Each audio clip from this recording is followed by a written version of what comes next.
अस्सलाम वालेकुम नाज़रीन, एसएस न्यूज़ सां गॾु मां आहियां फराशा। नाज़रीन, अवांखे अफ़सोसनाक ख़बर खां आगाह कंदा हलूं त उॿावड़ो वेझो ॼञ सां भरियल ॿेड़ी सिंधु दरिया में ऊंधी थी वञण सबबि औरतुनि ऐं ॿारनि समेत 15 ॼणा ॿुॾी फ़ौत थी विया आहिनि, जॾहिं त केतिरनि ई माण्हुनि खे बचायो वियो आहे। एसएस न्यूज़ जे नुमाइंदनि ग़ुलाम अली रिंद, गुल सुमरो ऐं फिदा हुसैन मूजिबि माचको थाणे जी हद में अफ़सोसनाक वाक़ियो पेश आयो, जिते ॿेड़ी ऊंधी थियण सबबि 15 ॼणा ॿुॾी फ़ौत थी विया आहिनि, जिन जे लाशनि खे रेस्क्यू ज़रिए ॿाहिरि कढियो वियो आहे,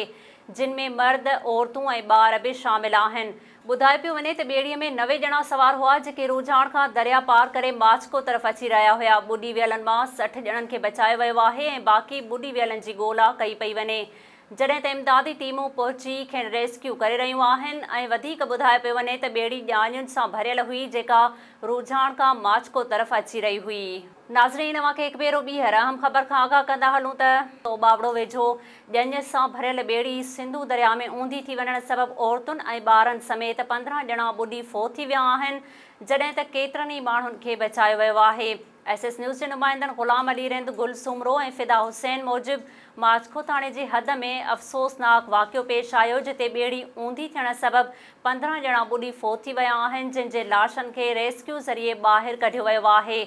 जिन में मर्द, औरतूं ऐं ॿार बि शामिल आहिनि। ॿुधायो पियो वञे त ॿेड़ीअ में 90 ॼणा सवार हुआ, जेके रुझाण खां दरिया पार करे माचको तरफ़ अची रहिया हुआ। ॿुॾी वियलनि मां 60 ॼणनि खे बचायो वियो आहे ऐं बाक़ी ॿुॾी वियलनि जी ॻोल्हा कई पई वञे,